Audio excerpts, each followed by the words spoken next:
Friends, for over 3 decades now, Temple Israel rabbis have stood on this bima on the Shabbat before New Year's Eve and made predictions for the year to come.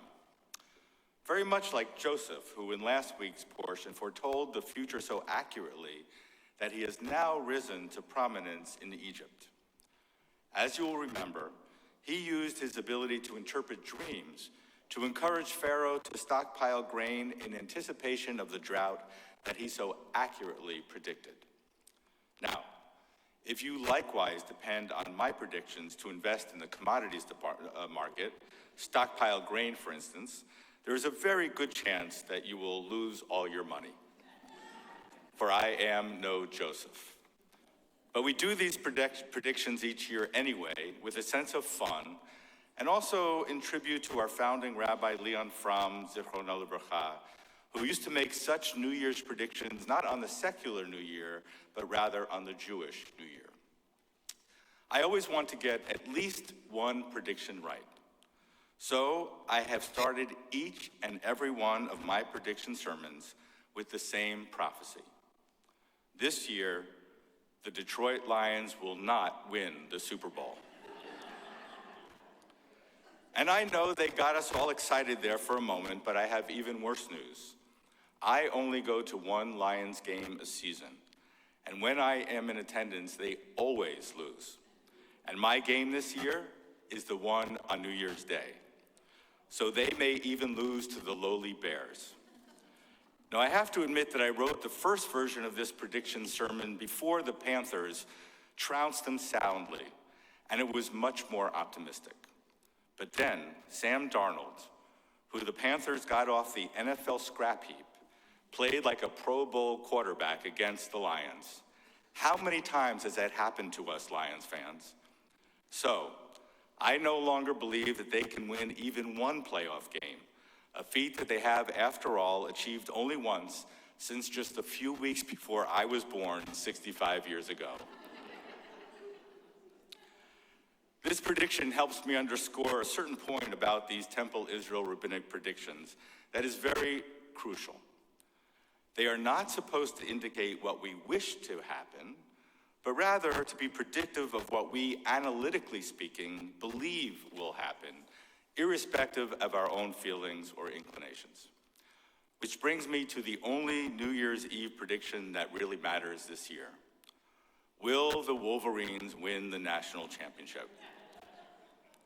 Now, I, along with just about every other commentator, not so boldly predict that they will make it into the championship game. But here is where my analyst role may lead me to disappoint. If Blake Corum were playing, I do believe that U of M could defeat the mighty Bulldogs. And although West Bloomfield's favorite son, Donovan Edwards, is quite a load at that position, I am just not sure it will be enough. So while my fervent hope is that the Maize and Blue will emerge as national champions, my prediction is that they will end the season as the second place team in all the land, still a great accomplishment to be sure. With that said, let me turn to the most divisive issue on our radars today. And my prediction here is that former President Donald Trump will not be indicted by the Department of Justice for the January 6th insurrection. This prediction, by the way, is not based on the facts of the case as presented in the congressional report, which does seem to reveal that a concerted effort took place to overturn the results of the election.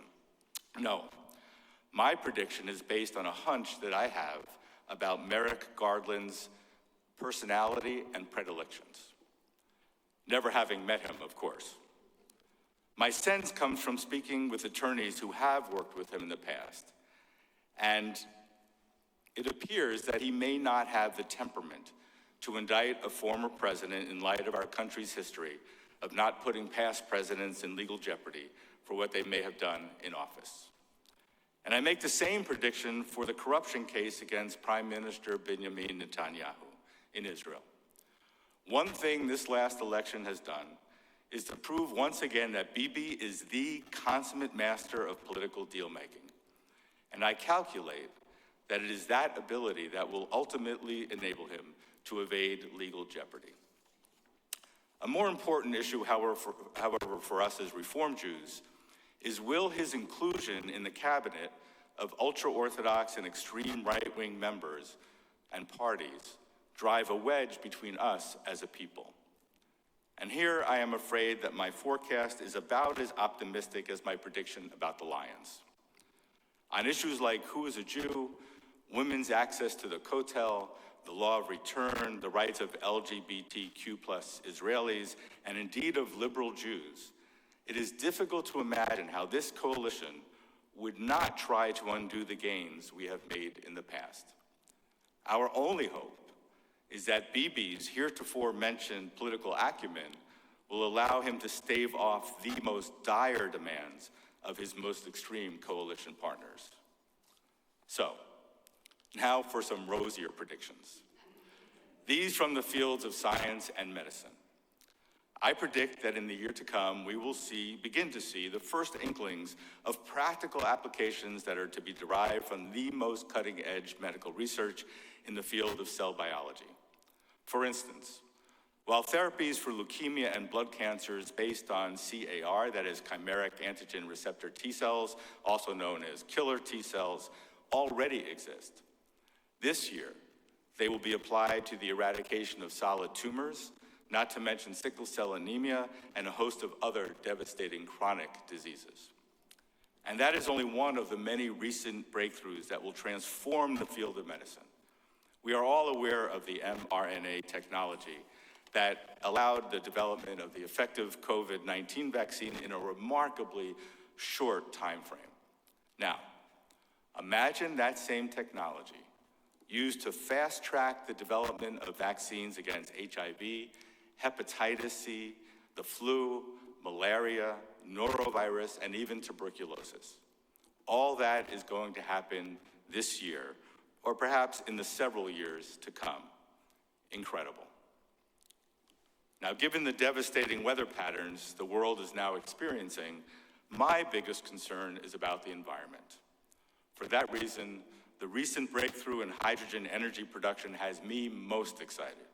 Oh, it will not occur in my one-year prediction time frame, but I do believe that this new year will bring further announcements of progress toward the goal of creating a clean and cost-effective energy source to power our planet into the future.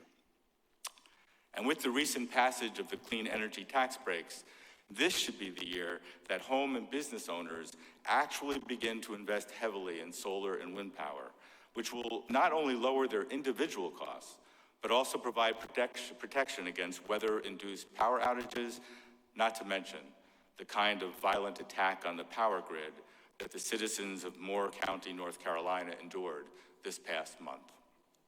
Now, generally, we rabbis make a few predictions about popular culture, which these days center around technology, Twitter and Insta and TikTok, oh my.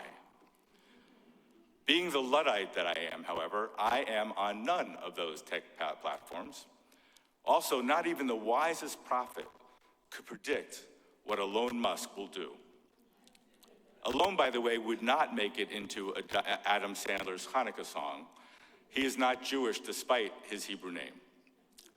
So instead, I will turn to a darker side of our popular culture, anti-Semitism. We have experienced a very bad year on that score indeed.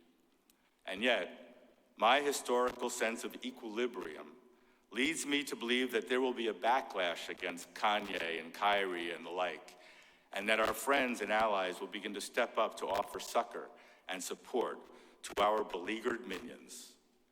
Pun intended, by the way. Although I am not on Twitter, I do spend a lot of time on Amazon.com, as do many of us. I read a poll recently that indicated that while the United States military is still the most respected American institution, the second most appreciated American institution is Amazon. Apparently, people really like having stuff dropped at their front doors. And this will only increase once drones are deployed to deliver those items. That will begin in earnest in 2023. And it is not just drones that will be delivering your goods. My son-in-law, Josh, is an economist working for the company that will provide the software, enabling long-haul trucks to drive autonomously.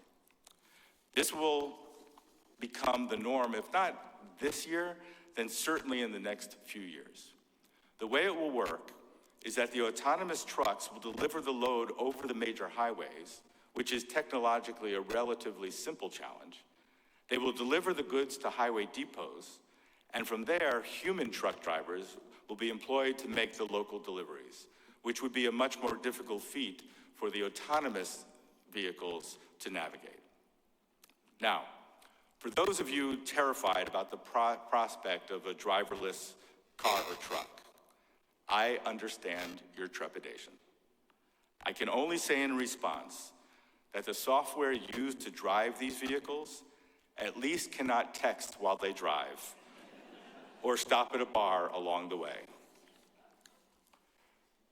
On the economic front, and remember, do not shoot the messenger here, I do predict that we will experience a recession in 2023. My prediction is based on the fact that historically, the moves the Fed makes only hit the economy 6 months after they make them. So in raising interest rates precipitously, as they continue to do, I worry that they will be unable to gauge the effect until it is too late. If I were the head of the Fed, therefore, I would have taken a pause here in order to let the past rate hikes do their work, marinate, if you will, before instituting further increases. Alas, Jerome Powell rarely calls me for advice. The good news is that it will be a mild recession. For just as our current inflation is not based on the classic causes of supply and demand, but rather on artificially high supply chain costs caused by the pandemic and artificially high energy costs caused by the Russian incursion, this recession will be one caused not by intrinsic economic weakness, but rather by these artificial rate hikes. So it will be a recession, but one that many will not feel as deeply as they might, since consumption will remain relatively strong. And finally, I believe that this will be a year of coming out of our shells, of our isolation, of our fear of gathering, and of our loneliness. You will be coming back to religious services and programs at Temple, to the theater, to volunteering in a more normal lifestyle. Oh, Zoom and masks are here to stay, but a feeling of freedom will prevail, and we will all be the better for it. It is in that light that I predict that this will be a banner year for our beloved Temple Israel. I base this prediction on the fact that our new executive director, Jason Plotkin, is nothing short of incredible. I like to say that he is one of the few people who understands our business better than we understand our business. The clergy is energized and excited about the opportunities for programmatic expansion that are already underway. Our youth group is thriving despite the challenges posed by the pandemic. Our lay leaders are supportive, creative, and visionary, and our staff is excited and energized. And that is not to mention how many of you, since the High Holy Days, have expressed how excited you are to re-engage and to get back involved.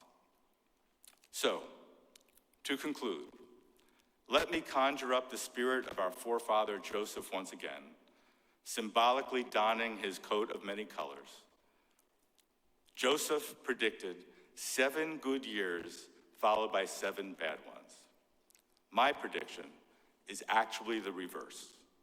The year 2023 will be a better year than the pandemic-distorted years that went before it. And we will move together as an American people, as a Jewish people, and as a Temple family from strength to even greater strength. Kei Nihi Ratzon, may it be your will, O God. And let us say,